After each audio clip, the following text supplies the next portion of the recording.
Hey, welcome back, tubers. It is a stinking hot day here in Brisbane, Australia, and I thought I would take the opportunity to service my PIP inverters and take a look around inside of them after a few years of service.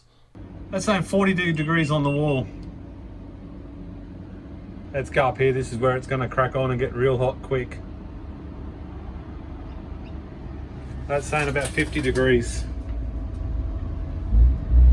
On there, that one's 47, 48. What I thought I'd do is I'd take the opportunity. I've just opened this shed door and they were a lot warmer, but by the time I grabbed this and my thermal camera was flat, the temperature must have dropped down a little bit because there is a decent breeze happening out here. I'm not going to do anything electrical or touch anything. I can completely isolate them, but I'll blow them out, check the fans, and we'll see if we can do a visual inspection of the motherboards and the internal components and see what they're like after several years of full-time use. And we're currently drawing 1500 watts. It was about 1600 just a minute ago. So we're running air conditioners and stuff like that, and we're only pulling 12 amps out of the batteries at the moment, just because we've still got some solar happening up here. What do we got there? We've got 850 watts coming in on that one. And what have we got on this one? We've got 200 watts coming in on that one. So this is the 8 panels on my house roof, and this is the 15 or more panels on my workshop roof, about 50 meters away. So the battery voltage is still nice and high, and then this one hasn't got any solar on it at all yet. I do plan on putting some solar on this one. Okay, so we've just changed this over to line mode.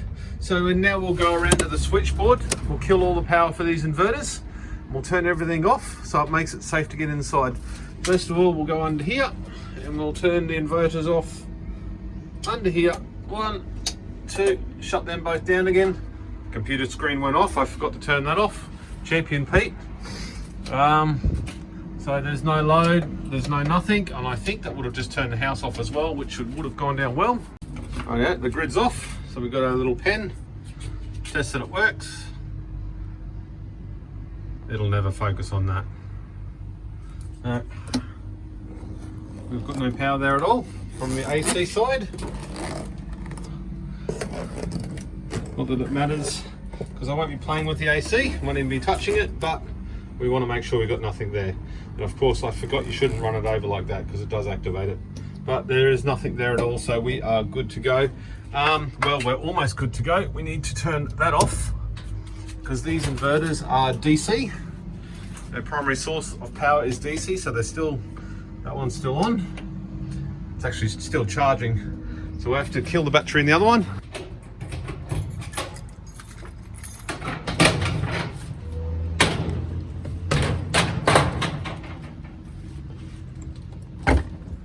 We'll also do these 2 solar breakers, since they're not going to be working either. Right, now we have got no more power left out here. So let's pop these covers off. Tools I need, I'll assume I've got a soft brush, a hard brush here to actually clean out inside the fans and stuff like that. I'm not going too deep within the units, just a very basic have a look and a clean. We've got a screwdriver, thermal sensor if we need it. We've got the little power pen just in case we want to check anything. Plant meter, then we've got a blower. The blower tool is just so I don't have to, again, touch anything in there. And a few Allen keys and a 10mm spanner to check all the connections and stuff like that. Now the inverter, this one here is 3 years old and this one here is 2 years old. As you can see by the warranty stickers there, they are, there we go, they're 2017, 6 months. And this one is 2016 on the 6 month. And both of the warranty seals are still intact. Now we've got 4 screws in here, so we've got 1, 2, we've got a spare long one sitting up there, 3, 4 up the top, and then we've got 2 down the side, there and there, and then 2 underneath. Now, if you ever really wanted new screws or you lost some screws, I know I've lost a few from underneath there from taking it in and out, you can use a PSU from a computer, and oftentimes the little black screws in that PSU will fit this inverter. So hopefully that helps somebody out if you're missing a few screws. All right, let's put this phone down and get these covers pulled off and have a look inside.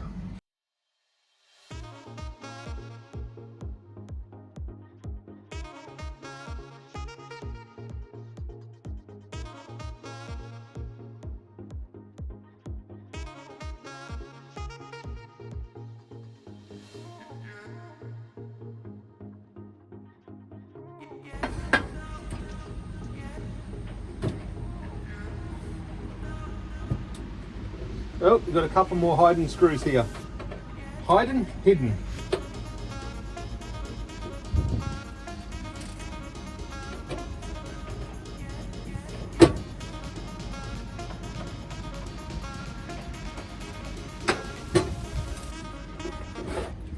Well, and we've got a screen there, okay.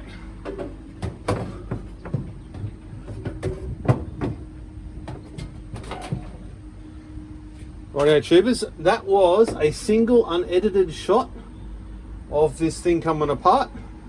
First impressions is I'm fairly convinced that there should have been more dust in there. Come in for a closer look.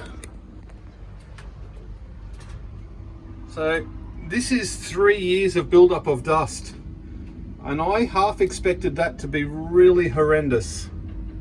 The PCB looks clean at first glance. I will say that disclaimer at first glance because we're going to have a good look around. There we go. And we've got the plastic cover, which may cause a little bit of reflection. I'm sorry, but I want to do this in one take without actually doing anything to it. So that's the top cover there. I have to work out how that comes off. I did pull that a little bit hard, unfortunately. I'll know for the next one. We've got the fans underneath there. Clamps there shouldn't be too hard to get off. They look nice and easy. And pull that one out.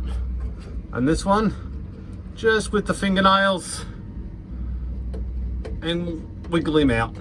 There we go, we've got the top cover off now. And we'll see if we can get you in there a little bit closer to have a look at the FETs and stuff. But you can see there is a fine covering of dust. But I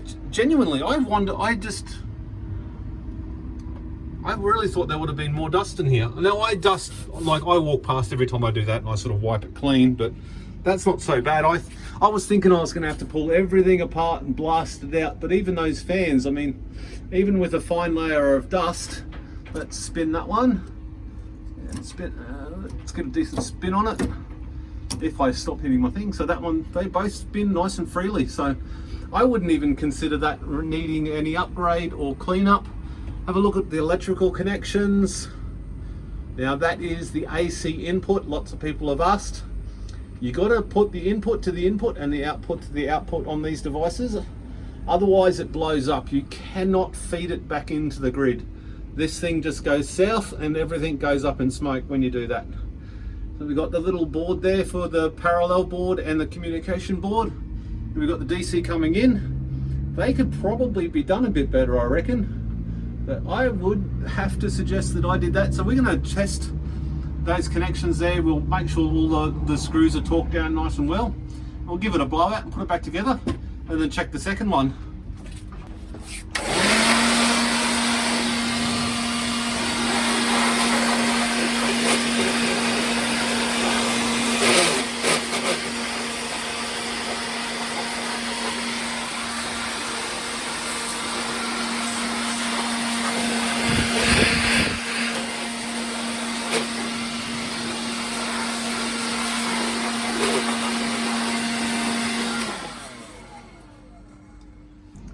This is where I'll try and fish some more interaction out of you guys. What do you reckon? Did you think that inverter would be still running after 3 years? Not necessarily 3 years of use, probably 1.5 years, but it's got a 3-year warranty sticker on it. What do you reckon? So a bit of a quick blowout. I'm not willing to do any more than that because it really doesn't need it. I do this every day from computers for a living. You only need to dock the dust off. You don't want to actually do too much with the fans, otherwise it could imbalance them and make them a lot worse. But this board here appears to be the DC in from the solar, and then all the AC is over on that side. I'm absolutely stoked. Let's get this other one apart and have a look inside of it.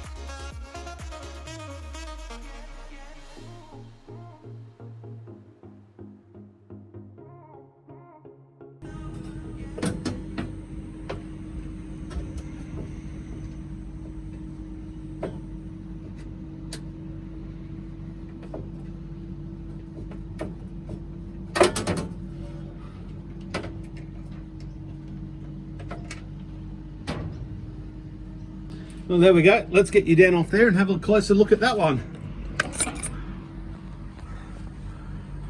So this is the 2-year-old PIP. Again, very little dust. The fans are well coated, but that's not the end of the world. Now this one hasn't got any solar on it. We're working on getting some on there. We've got the AC coming in there. It's nice and clean. Got the control boards and the parallel boards. The fans themselves. Now on these fans, can anybody tell me why these fans blow out into this cavity down here rather than blowing through the unit and then out the top? Because hot air rises, right? There must be a reason for that. I seriously don't get why it blows out the bottom. A lot of people have said to me they flip the fans around, but I've never done that because, well, hashtag warranty. But there it is. Let me know what you think about that. We got the DC in. Oh, I thought that was loosening for a second. Grab a screwdriver. No, grab a 10mm. Now this is live, so no, it's not live, but okay, I can't put any tension on that. Okay, so those two are nice and tight. It's not ideal, but I mean, if it moved when I had this much torque on it, we've got a big problem. And that one can't move at all. So that's pretty good, happy with that. We'll just put some, well, no movement in that whatsoever. So I'm actually really good with that. We'll give that second one a blowout. See what we come up with.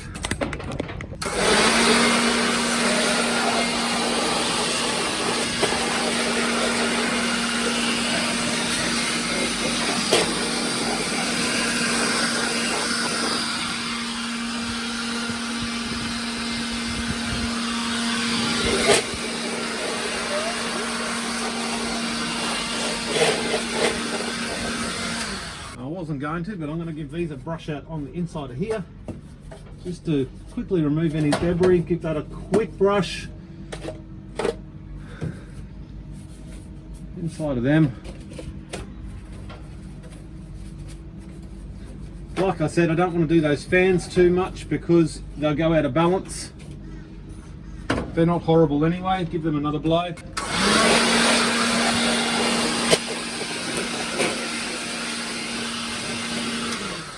What do you reckon? That's probably the most anticlimactic video I've ever done. But it does show that, you know, if you look after these pips right and you don't put too much of a load on them, they can last you a reasonable period of time. Now that one's exceeded the warranty period by a full 2 years. I reckon if I can get 5 years out of these inverters, I'm in a good place to actually have a really good return on my investment rather than no return on investment. So I'm happy to recommend these devices. They do use a lot of power. You buy them knowing that. The MPP Solar products, I love them, I stand by them, and I'm not sponsored by them. So if you're looking for an inverter that actually works and has stood the test of time, just not a 77-second YouTube video for the affiliate clicks, choose an MPP Solar unit. They're great, and I sound like a shill. And so much of a shill, MPPSolar.com, just go straight there. Don't give my name, don't give anything. Just go to the MPP website, message them, and ask them if they can do you a deal, because they can often do a better deal through the website, because that's how I bought two of them. They can do a better deal through the website than they can through eBay or the such. So, tubers, thank you very much for tuning in. Time lapse putting this back together, and I'll see you on the next one.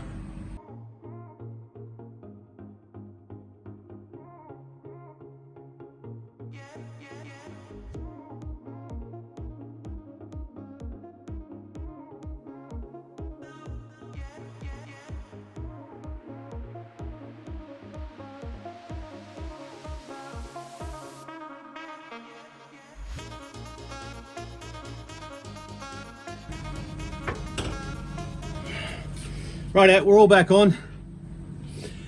Now it is brutally hot out here. It's 40 degrees. I say brutal. It's pretty bloody hot. So, and we've got a lot of bushfires and stuff around. So what I'm going to do now is I'm going to actually leave the inverters off. I'm going to leave myself completely grid connected for the next probably week or so, I think. Now that's going to do two things. It'll allow the batteries to have a really good balance. Like, it should be a perfect balance after a full week. But it'll give me some stupendous amount of redundancy. Now we've got a lot of bushfires, and we're supposed to have storms in the next couple of days. Aussie storms can be pretty savage, but I'm more worried about these either the heat taking out the power grid or the fires taking out transmission lines. So I'm going to take this opportunity just to let them chill, and also it can't be good for these inverters being this hot either. So I'll just turn them back on again. We'll get some solar happening again. The charge controller's back on. There we go. That's charging again. We'll throw this breaker over here. I'm done. I'll see you on the next one. Cheers.